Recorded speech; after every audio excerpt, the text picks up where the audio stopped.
friends and welcome in my educational YouTube channel Biology Prospect.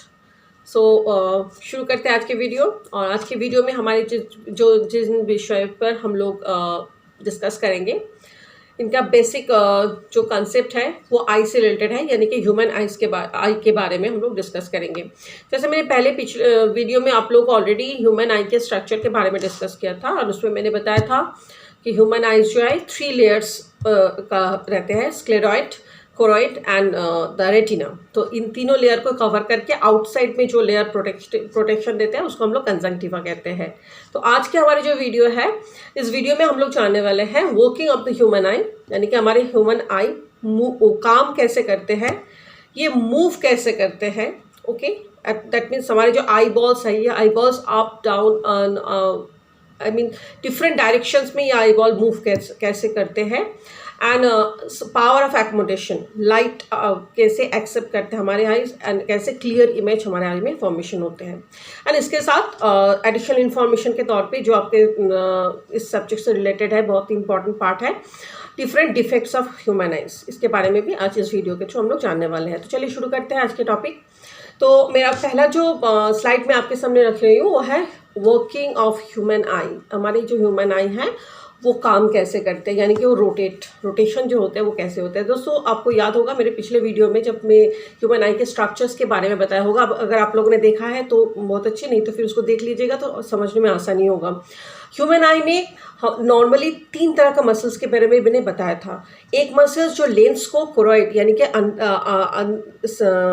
Sclerotic layer के अंदर में जहाँ लेंस होते हैं पीपल्स के पीछे, उस लेंस को कोरोइड लेयर यानी कि सेकेंड लेयर के साथ जुड़ने वाले जो मसल्स होते हैं, दैट इज सस्पेंसरी लिगामेंट। वो suspensory ligament ciliary muscles and radial muscles, ये दोनों मसल्स के साथ जुड़े हुए रहते हैं। ये ciliary muscles and radial muscles जो है, ये जो लाइट्स यानी कि ब्राइट लाइट में आँखों के जो एक्सपेंशन होना, सॉरी आँखों का कंट्रैक्शन होना, या फिर डिम लाइट में एक्सपेंशन होना आँखों के आईबॉल का इमेज को सही ढंग से जानने के लिए, ये दोनों जो काम वर्क है इसको कंट्रोल करते हैं 2 तरह का मसल। एक होता है हमारा रेडियल मसल, एक होता है हमारे ciliary muscle. And radial muscle और सिलियरी मसल, ये दोनों मसल को हम लोग ऑलमोस्ट 6 डिफरेंट स्ट्रैक्ट में डिवाइड कर सकते हैं। क्यों? क्योंकि ये दोनों मसल्स जो है, ciliary and the radial muscles, ये दोनों मसल्स हमारे आँखों के चारों ओर इसको घेर के रहते हैं, हमारे आई बॉल को। एंड ये दोनों मसल्स ही डिफरेंट साइड्स में हमारे आई बॉल को मूव करने में हेल्प करते हैं। तो इन 6 स्ट्राइप्ड शेप मसल्स जो है, इसको हम लोग 2 हिस्से में बांट सकते हैं, यानी कि रेडियल एंड सिलियरी मसल्स को हम लोग दोनों हिस्सों में बांट सकते हैं, 2 पार्ट में। एक होता है रेक्टस मसल, एक होता है ऑब्लिक मसल्स। सो रेक्टस मसल्स जो है, हमारे आंखों के जो आई बॉल्स है उसको ups downs and both direction, यानी कि लेफ्ट राइट में मूव करने में, कंप्लीटली राउंड मूव करने में हम लोगों को मदद करते हैं। जो डायग्राम मैंने आपको शो किया, anterior view of the right eye of human, इसमें आप देख सकते हो suspensory rectus, then medial rectus, then inferior rectus, then laterus rectus। ये दोनों inferior lateral मतलब दोनों साइड में, and superior and medius rectus, ये ऊपर एवं नीचे में हमारे आई बॉल का मूव करने में हेल्प करते हैं। और सेकेंड जो ऑप्शन है, सेकेंड जो मसल्स है, ये मसल्स हमारे आँख को बंद होने में एंड खुलने में, यानी कि आँख का जो लिपलेट अपर जो आईलिड पार्ट है उसको बंद होना एंड खोलना, ये दोनों काम को कंट्रोल करता है। दैट इज ऑब्लिक मसल्स, जिसको हम लोग सुपीरियर इंफीरियर इन दोनों हिस्सों में बांट सकते हैं। तो ओवरऑल ये 6 डिफरेंट स्ट्रेप्ट ऑफ द मसल्स, जो सिलियरी मसल्स और रेडियल मसल्स का मूवमेंट को कंट्रोल करते हैं, यही तो मसल्स है जो हमारे पूरे ह्यूमन दोनों आँखों के दोनों आँखों के आई बॉल के कंप्लीट मूवमेंट को कंट्रोल करते हैं। तो चलिए देखते हैं हमारे नेक्स्ट पार्ट में क्या है। नेक्स्ट पार्ट में हम लोग जानेंगे वर्किंग ऑफ आईज का, यानी कि हमारे आई काम कैसे करते हैं। पहले पोर्शन में हम लोग जाने कि आई बॉल का मूवमेंट कैसे होते हैं। अब हम लोग जानेंगे इसमें कि हमारे आईज जो है, ह्यूमन आईज जो है, वो काम कैसे करते हैं, यानी कि हमारे आई के अंदर में इमेज का जो फॉर्मेशन होता है वो कैसे होते हैं। बहुत ही ब्रीफली मैंने यहाँ एक्सप्लेन किया है, लेकिन हर पॉइंट्स को टच किया गया है यहाँ पर। देखिए, हम लोग जैसे नॉर्मली जानते हैं साउंड के मैटर में कि हमारे ईयर्स जो है 20 से 20,000 हर्ट्ज के बीच वाला जो साउंड है उसको हम लोग सुन पाते हैं। इससे कम या इससे ज़्यादा जो साउंड होते हैं उसको हम लोग आइडेंटिफाई नहीं कर पाते हैं। ठीक उसी तरह ह्यूमन आई का भी एक रेंज है, जो लाइट का वेवलेंथ होते हैं, इस वेवलेंथ के हिसाब से 380 से लेकर 760 नैनोमीटर के रेंज के वेवलेंथ के बीच के जो लाइट्स होते हैं, इस वेवलेंथ का लाइट हमारे आँखों में विजन यानी कि देखने की क्षमता को बढ़ाते हैं, यानी कि हम लोग इस रेंज के लाइट को ऑब्जर्व कर सकते हैं, देख सकते हैं। कोई भी ऑब्जेक्ट से जो लाइट निकल के हमारे आंखों के थ्रू हमारे ब्रेन में जो इमेज फॉर्म कर रहे हैं, इस चीज़ को हम लोग आइडेंटिफाई कर सकते हैं।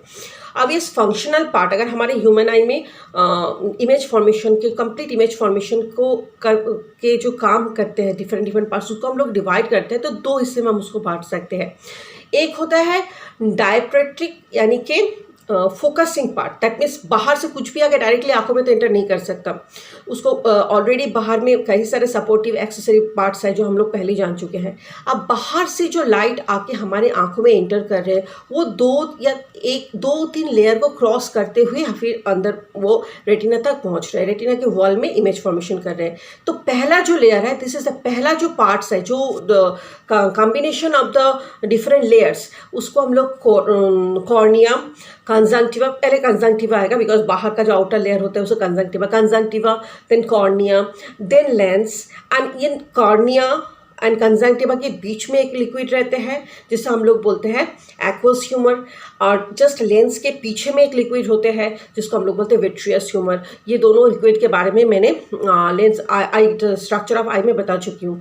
ये दोनों, that means the 5 parts, conjunctiva, cornea, lens, aqueous humour and vitreous humour, ये 5 डिफरेंट कंपोनेंट्स या लेयर्स के साथ जो आउटर कवर बनते हैं, आउटर पार्ट, इस पार्ट को हम लोग फोकसिंग पार्ट या फिर डायपेट्रिक पार्ट कहते हैं। अब इस पार्ट्स को होते हुए लाइट लेंस तक पहुंचेगा। लेंस में पहुंचने के बाद जहाँ इमेज फॉर्म होता है, बिकॉज इमेज फॉर्मेशन जब तक नहीं होगा तब तक उस चीज़ के जो चीज़ हम लोग को देखना है या फिर जो भी व्यू इमेज हमारे आंखों में बनना है उसको हम लोग का जो सेंट्रल नर्वस सिस्टम वो रिकॉग्नाइज नहीं कर पाएगा। तो ये इमेज फॉर्मेशन जो होता है वो होता है वॉल ऑफ रेटिना में। तो रेटिना होता है एट द एंड पार्ट, जिसको हम लोग बोलते हैं रिसेप्टर पार्ट। इसे रिसेप्टर पार्ट इसलिए कहा जाता है क्योंकि 2 receptor cells, rhodopsin and iodopsin content करने वाले 2 receptor cells, rod cells and cone cells, ये दोनों सेल्स जो है हमारे रेटिना वॉल्स में ही रहते हैं। यानी रॉड सेल्स जो है डिम लाइट में, रोडोप्सिन पिगमेंट्स उसमें बहुत ज़्यादा पाया जाता है, तो वो डिम लाइट में हमारे जो विजन कैपेसिटी उसको हेल्प करते हैं। और जो कोन सेल्स है उसमें आइडोप्सिन, तो कोन सेल्स जो है वो हमारे ब्राइट लाइट में एक्टिव रहते हैं। तो ये दोनों सेंसिटिव सेल्स है, लाइट सेंसिटिव सेल्स है, फोटो सेंसिटिव सेल्स जो भी बोले, तो ये दोनों जो है वो हमारा रिसेप्टर पार्ट। तो ये दोनों पार्ट जो है, ये दोनों पार्ट रेटिना वॉल में रहते हैं। तो ये लास्ट पार्ट जो है, पहला हो गया फोकसिंग, सेकेंड हो गया रिसेप्टर पार्ट। रिसेप्टर पार्ट में जो वेवलेंथ यानी कि लेंस के थ्रू जो लाइट पास होने के बाद जो इमेज फॉर्म करेंगे वेवलेंथ, इस वेवलेंथ का जो इम्पल्शंस है यानी कि वेवलेंथ के थ्रू इमेज फॉर्मेशन होने के बाद उस इमेज को हमारे ऑप्टिक नर्व के थ्रू सेंट्रल नर्वस सिस्टम तक पहुंचाना, बिकॉज सेंट्रल नर्वस सिस्टम इस ऑब्जेक्ट को रेक्टिफाई करेंगे, देन आफ्टर आप समझ पाओगे कि आप देख क्या रहे हो।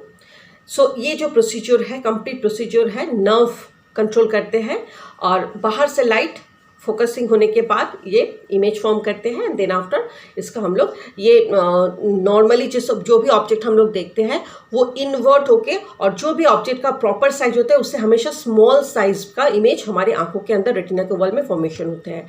तो ये हो गया वर्किंग ऑफ ह्यूमन आइज। हमारे ह्यूमन आइज मैंने जो डायग्राम आप लोगों को यहाँ शो करे उसमें भी आप देख सकते हो एक कैसे इमेज फॉर्मेशन हो रहा है। तो ये इस तरह हमारे आंखों के अंदर में जो इमेज फॉर्म होता है उस इमेज को आइडेंटिफाई करने का काम है सेंट्रल नर्वस सिस्टम का। कैसे सेंट्रल नर्वस सिस्टम तक ये इमेज पहुंचते हैं? ऑप्टिकल नर्व के थ्रू ये हमारे सेंट्रल नर्वस सिस्टम तक पहुंचते हैं। अब नेक्स्ट पार्ट जो है उसमें हम लोग जानेंगे power of accommodation. But power of accommodation शुरू करने के पहले मैं 2 एडिशनल इन्फॉर्मेशन बता देना चाहूँगी यहाँ। डिफरेंट एनिमल्स के लिए जो वर्किंग ऑफ द आइज वो डिफरेंट होते हैं। हमारे ह्यूमन बींग्स का जैसे 360 से लेके 760 तक मैंने अभी जो कहा नैनोमीटर वेवलेंथ का, ऐसे कई एनिमल्स हैं जैसे स्पाइडर हो गया या फिर birds, different type of the birds भी है जिनके आँखों का वेवलेंथ अल्ट्रावायलेट रे को भी टॉलर कर सकते हैं, लेकिन ह्यूमन बींग्स ये नहीं कर सकता।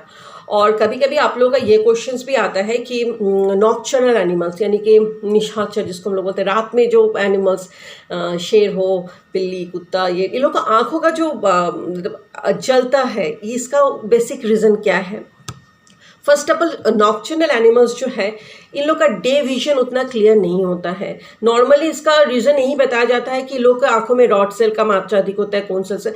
ये बेसिक रीज़न नहीं है। कोन सेल्स या रॉड सेल का मात्रा अधिक होना या कम होने से आप डिम लाइट या फिर ब्राइट लाइट में आपका विजन कैपेसिटी वो पर्टिकुलर एनिमल्स पे डिपेंड करता है वो कैसे देख रहा है। लेकिन उसके आँख को जलना यानी कि उसके आँख में जो ब्राइटनेस हम लोग देखते हैं उसका बेसिक रीज़न होते हैं इन नॉक्टर्नल एनिमल्स के रेटिना के जस्ट पीछे में एक शाइनी सेल का लेयर होता है जिसको हम लोग बोलते हैं टेपटम लेयर। ओके, इस टेपटम लेयर में जब रात के टाइम में लाइट पड़ते हैं, इमेज फॉर्म करते हैं, तो इमेज फॉर्म करने के साथ साथ लाइट जाके उस शाइनी लेयर में टकराते हैं एंड रिवर्स आते हैं। And that is the reason हम लोग नॉर्मली बाहर से जब उस टाइप के एनिमल्स को देखते हैं तो उन लोगों का आइज को काफ़ी शाइनी, काफ़ी ब्राइट दिखता है। तो that is the additional information about the different other animals, आँखों का इमेज फॉर्मेशन और लाइट कैसे काम करते हैं। तो चलिए देखते हैं नेक्स्ट स्लाइड, वो है हमारे पावर ऑफ एकोमोडेशन के ऊपर। तो दोस्तों पावर ऑफ एकोमोडेशन ये क्वेश्चन बहुत ही कॉमन क्वेश्चन है, क्वेश्चन काफ़ी बार ये रिपीट हो चुका है। What is power of accommodation? पहले तो मैं बहुत सिंपल वे में एक चीज़ बता देना चाहूँगी। पावर ऑफ एकोमोडेशन का मतलब होता है हमारी आँखों की क्षमता, कैपेसिटी, या फिर बोल सकते हैं एबिलिटी कि बाहर का लाइट जो आँखों में लेंस में आके पड़ेगा उस लेंस का कहाँ फोकल लेंथ उसको ले जाके मीट कराते हैं एंड कहाँ वो क्लियर इमेज फॉर्म करते हैं। सो दैट वेरी क्लियरली अगर हम बोले तो it is the ability of the eyes to adjust the focal length of the lens to make a clear image formation.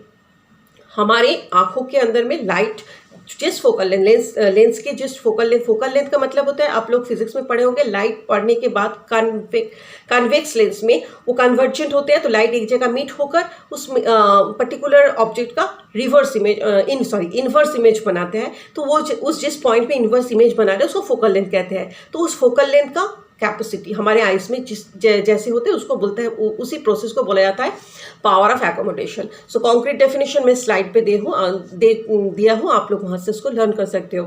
It is the ability of the eyes to adjust the focal length of the lens to make clear image of the object.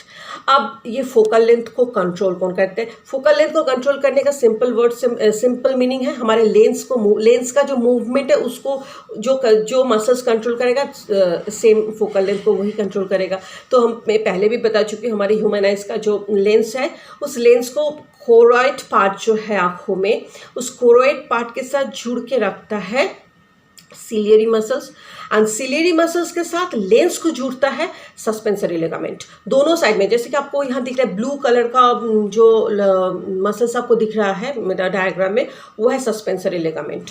और just उसके पीछे में जो जहाँ पर orange colour के part आपको दिख रहा है that is the ciliary muscle. अब सिलियरी मसल और सस्पेंसरी लिगामेंट ऑपोजिट काम करते हैं, यानी कि जब सिलियरी मसल रिलैक्स रहेगा तब सस्पेंसरी मसल एक्सपैंड करेगा यानी कि फ्लैट करेगा। ऑब्वियसली अगर दोनों साइड से जुड़ा हुआ है और उसको खींचेगा तो वो फ्लैट हो जाएगा। तो लेंस भी यहाँ फ्लैट हो जाता है जब सस्पेंसरी लिगामेंट उसको स्ट्रेच करते हैं। That time ciliary muscle stop रहता है, सिलियरी मसल वर्क नहीं करते, रेस्टिंग रहते हैं। जस्ट ऑपोजिट होता है, जब सिलियरी मसल्स स्ट्रेच करना शुरू करते हैं तब सस्पेंसरी लिगामेंट स्टॉप रहता है, वो लेंस को स्ट्रेच नहीं करते हैं। अब कौन सा कंडीशन पे ये दोनों फेनोमेना होता है, चलिए इस बारे पे देख लेते हैं। And that is the power of accommodation. इसी बिकॉज बाहर से जो लाइट आके हमारे आंखों में टकराएगा, हमारे आंखों के लेंस पे आके गिरेगा, वो लेंस का पर्टिकुलर फोकल पॉइंट के ऊपर ही डिपेंड करता है कि इमेज का फॉर्मेशन कहाँ होगा और कैसे होगा। अगर येलो स्पॉट में इमेज का फॉर्मेशन नहीं होता है, in that of the cases हम लोग उस इमेज को आइडेंटिफाई नहीं कर सकते बिकॉज हमारे जो सेंसिटिव फोटोसेंसिटिव सेल्स है वो सारे सेल्स रेटिना के वॉल्स में एंड स्पेशली ब्राइट लाइट को एब्जॉर्ब करने के लिए, ब्राइट लाइट को रिस्पॉन्स करने के लिए जो कोन सेल्स होते हैं उसका maximum number of the cone cells हमारे येलो स्पॉट में ही होते हैं। तो चलिए देखते हैं, ciliary muscles and suspensory ligament दोनों ही बहुत ही वाइटल रोल प्ले करते हैं कन्वेक्सिटी ऑफ द लेंस। जो मैंने अभी बताया, convexity of the lens means lens का फोकल पॉइंट को एडजस्ट करना क्लियर इमेज के लिए। दो तरह से हो सकता है। नॉर्मली जो मैं यहाँ पर एक्सप्लेन कर रही हूँ आपको पिक्चर में, उसमें या तो ऑब्जेक्ट आप बहुत सामने से देख रहे हो, उसका एक अलग सा इफेक्ट होगा आई में, या फिर ऑब्जेक्ट काफ़ी दूर से आप देख रहे हो, उसका एक अलग सा इफेक्ट होता है। अगर ऑब्जेक्ट आपका काफ़ी दूर से है, सपोज नॉर्मल कंडीशंस में मैं ले लेती हूँ कि अगर ऑब्जेक्ट 20 फीट 6 मीटर अप्रॉक्सीमेटली या फिर उससे भी ज़्यादा दूर में है, तो ऑटोमेटिकली जब ऑब्जेक्ट काफ़ी दूर में है तो वहाँ से लाइट काफ़ी लंबा पैथ क्रॉस ओवर करके हमारे आंखों तक पहुँच रहे हैं। In that of the cases ciliary muscles जो है वो रिलैक्स रहते हैं। सिलियरी मसल्स काम तब नहीं करता है। कौन काम करते हैं? लेंस को जो पकड़ के रखते हैं सस्पेंसरी लिगामेंट, वो लेंस को स्ट्रेच करते हैं, यानी कि लेंस को फ्लैट करते हैं ताकि मैक्सिमम जो लाइट्स है उसका वो रिसीव कर पाए। रिसीव करेंगे तभी जाके वो हमारे रेटिना को वॉल में इमेज फॉर्म करेगा। So ciliary muscles relax and suspensory ligament muscle expand. Automatically lens जैसे उसको स्ट्रेच कर रहा है, लेंस फ्लैट हो रहा है एंड इमेज जो हमारे रेटिना का वॉल में फॉर्म हो रहा है वहीं पर पर्टिकुलर फोकल लेंथ पर उसका इन्वर्स इमेज फॉर्म हो रहा है। तो ये हो गया दूर के ऑब्जेक्ट देखने से हमारे दोनों जो मसल्स है इनका फंक्शन। जस्ट ऑपोजिट होता है अगर हम कोई भी चीज़ को बहुत सामने से देख रहे हैं, यानी कि 20 फीट अप्रॉक्सीमेटली 20 फीट या 6 मीटर्स या फिर उससे कम रेंज में हम कोई भी ऑब्जेक्ट को अगर देख रहे हैं, in that of the cases construction of the ciliary muscles, ciliary muscles जो है उसका कंट्रक्शन होते हैं एंड सस्पेंसरी लिगामेंट जो है वो काफ़ी लूज हो जाते हैं उस समय। उससे क्या होता है, उससे जो लेंस का फोकल लेंथ है वो फोकल लेंथ डिक्रीज करते हैं एंड डिक्रीज करने से रेटिना का वॉल में उसका क्लियर इमेज फॉर्मेशन हो जाता है। तो ये दोनों जो प्रोसीजर है completely ciliary body and suspensory ligament, ये दोनों ही हमारे power of accommodation, I power of accommodation को कंट्रोल करते हैं। नॉर्मली एक क्वेश्चन हमेशा पूछा जाता है कि ह्यूमन आइज में लाइट का एंट्रेंस को कौन सा पार्ट रिस्पॉन्सिबल है। तो अगर आउटर सरफेस फोकसिंग पार्ट से आप लेते हैं तो इसका सही आंसर होगा आइरिश। हमारे आंखों के जो आइरिश है वही डिसाइड करते हैं कितना अमाउंट ऑफ द लाइट हमारे आंखों के लेंस तक पहुंचेगा। चलिए देखते हैं नेक्स्ट पार्ट में क्या है। Yes, binocular vision and the colour vision. Binocular vision और कलर विजन दोनों अलग अलग चीज़ है, लेकिन बाइनोकुलर विजन का मतलब होता है आंख दो है तो ऑब्वियसली इमेज भी दोनों ही आंखों में फॉर्म हो रहा है। अब दोनों आंखों में इमेज फॉर्म हो रहा है, लेकिन हम लोग हमेशा एज ए ह्यूमन देखते एक ही ऑब्जेक्ट को है, यानी कि दोनों आंखों से इमेज तो अलग होते हैं, इमेज अलग अलग फॉर्मेशन हो रहा है, लेकिन फोकस हम लोग एक ही चीज़ पे कर रहे हैं। That is binocular vision.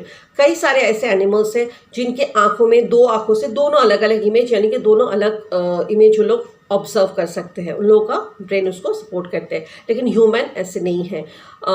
Even आप बर्ड्स को ले सकते हो, वो लोग मल्टी विजन पावर कैपेसिटी उन लोगों को होता है।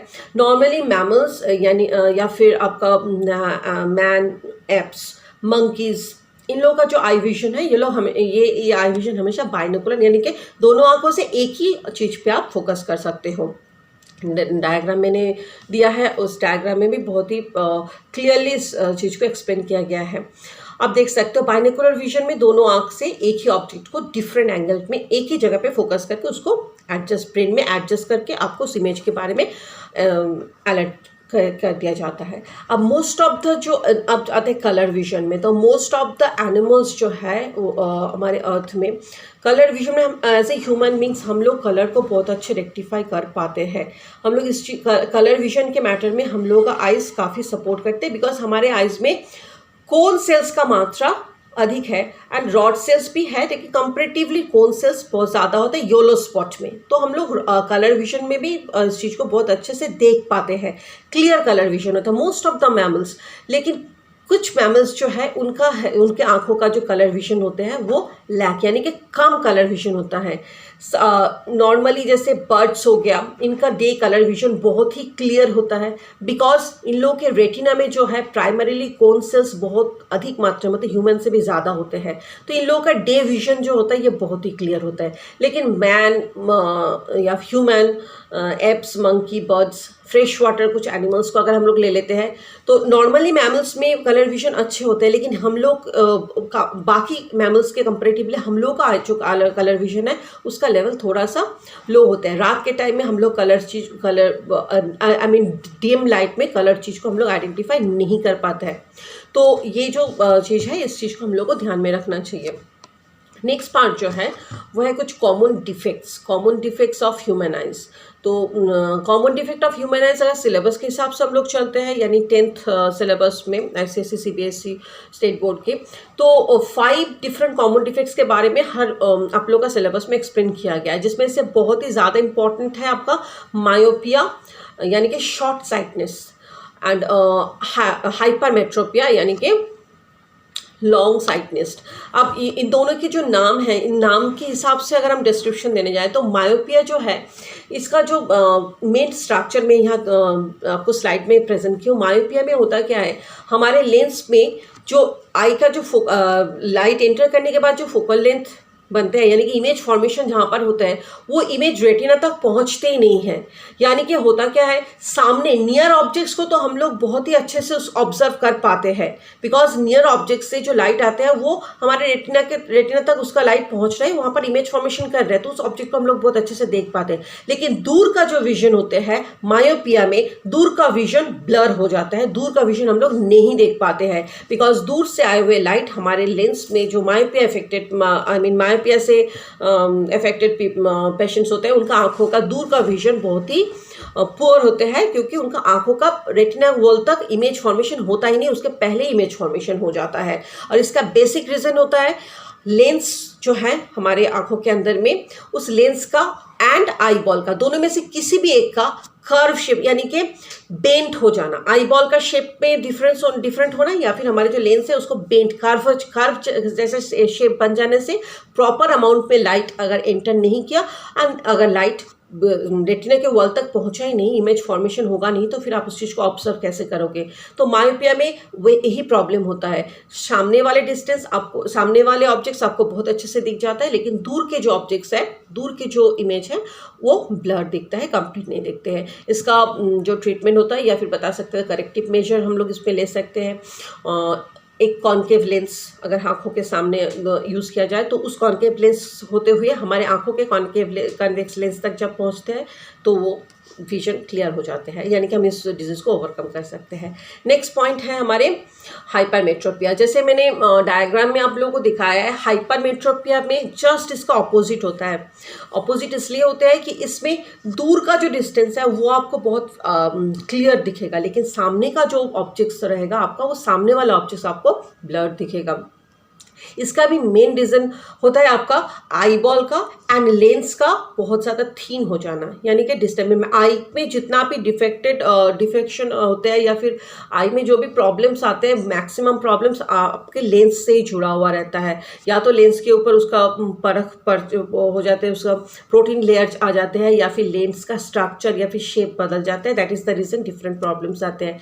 तो हाइपरमेट्रोपिया इस डिजीज़ में स्पेशली हम लोग कन्वेक्स लेंस का यूज़ करते हैं ट्रीटमेंट के तौर पे, ताकि हमारे जो लाइट है वो एक जगह में कन्वर्जेंट होकर उसमें पर्टिकुलर इमेज फॉर्म करे, दूर का लाइट जो है, दूर का ऑब्जेक्ट देखने में हम लोग को आसानी हो। ओके, नेक्स्ट जो 3 डिजीज़ है हमारे कॉमन आई डिफेक्ट में अपने सिलेबस के हिसाब से, उसमें हम लोग प्रेसबायोपिया जो कि हेट्रोमायोपिया के रिलेटेड ही होते हैं, एस्टिग्मेटिज्म एंड कैटरेक्ट, ये तीनों को ले सकते हैं। तो तीनों में से और एक होता है नाइट ब्लाइंडनेस। तो ये डिजीज़ जो है ये एक्चुअली एजेड आई मीन जो काफ़ी एज में पहुंच जाता है, ऐसे एजेड पीपल्स के आंखों में जो सस्पेंसरी लिगामेंट है, ये सस्पेंसरी लिगामेंट लूज, यानी कि सस्पेंसरी लिगामेंट प्रॉपर वे में काम नहीं करते हैं, तो ऑटोमेटिकली लेंस काफ़ी लूज हो जाते हैं। जो लेंस लूज होने का मतलब है आंखों में लाइट, बाहर का लाइट एंटर करता है लेकिन इमेज फॉर्मेशन सही ढंग से नहीं होता है। तो इस टाइप का डिजीज हो, इसमें फार डिस्टेंस और शॉर्ट डिस्टेंस दोनों में ही प्रॉब्लम होता है। तो इस टाइप का डिजीज को हम लोग कहते हैं प्रेसबायोपिया। ये हेट्रोमायोपिया से भी रिलेटेड है और इसका करेक्शन का भी वही उपाय है, कॉन्वेक्स लेंस हम लोग यूज़ कर सकते हैं। एस्टिग्मेटिज्म इस टाइप का डिजीज में होता क्या है, पार्शियल इमेज फॉर्मेशन होता है आंखों में, यानी कि अगर आपका आंखों में कॉर्निया या फिर लेंस दोनों में से कोई भी एक डिस्टर्ब होता है, या तो लेंस कार्ड हो जाते हैं या फिर अनइक्वल ग्रोथ होता है, in that of that it is not age related. Astigmatism ये एज रिलेटेड नहीं है, कोई भी एज में हो सकता है। अगर आपका आंख में कॉर्निया या फिर लेंस का अनइक्वल ग्रोथ होते हैं, सेल डिविजन होते हैं, in that of the cases कभी इमेज इन फ्रंट होता है, कोई भी चीज़ का आधा पार्ट आप देख पाते हो, आधा पार्ट आप नहीं देख पाते हो। In that of the cases unequal different type of the shapes का इमेज आपका आंखों के सामने आते हैं, उसको प्रॉपर ऑब्जर्वेशन आप नहीं कर पाते हो, तो इसको हम लोग कहते हैं एस्टिग्मेटिज्म। इसका ट्रीटमेंट के लिए हम लोग सिलिंड्रिकल लेंस का यूज़ करते हैं। एंड लास्ट जो है कैटरैक्ट एक्चुअली लेंस के ऊपर में ये एज काफ़ी ज़्यादा एज में प्रोटीन का डीनेचर, मैंने पहले भी आप लोगों को बताया था, जो हमारे आंखों की जो लेंस है ये पॉलीपेप्टाइड नाम का प्रोटीन से बनावट होता है इसका। तो पॉलीपेप्टाइड प्रोटीन का जो लेयर होता है, उस लेयर का जब डीनेचर ऑफ द प्रोटीन होता है, यानी कि उस लेयर का परत काफ़ी मोटा हो जाता है, तो जैसे पिक्चर में आप देख सकते हो दोनों आंखें नॉर्मल आइज में लेंस के बीच में पिंपल्स है वो दिख रहा है, लेकिन जब वो प्रोटीन का लेयर काफ़ी मोटा हो जाता है, काफ़ी थिक हो जाता है, तो वो लेयर कवर हो जाता है और वाइट कलर हो जाता है आंख पूरा देखने में। तो दिस इज़ द लेयर, इस टाइप का लेयर्स को हम लोग बोलते हैं कैटरैक्ट। तो इसका ट्रीटमेंट सर्जरिकल वे में या फिर ऑपरेशन करके उस लेयर को हटाकर आपको उसको आंखों के लेंस के हिसाब से आपको कॉन्टैक्ट लेंस या फिर आई ग्लास दिया जाता है, डॉक्टर प्रेस्क्राइब कर सकते हैं आपको। और एक डिफेक्ट होता है that is the night blindness. तो this is the vitamin related, vitamin A का कमी की वजह से रात में देख ना पाना, that is the night blindness, one type of the disease भी आपके सिलेबस में है। तो आई होप कि कॉमन डिजीज़ में ये पांचों जो डिजीज़ के बारे में मैंने बताया, इन पांचों डिजीज़ आप लोगों को समझ में आया होगा। So if you understand all the topic, please don't forget to like, share and subscribe. Okay, channel को सब्सक्राइब जरूर कीजिएगा और बेल आइकन को ऑब्वियसली प्रेस कीजिएगा। And take care, bye bye.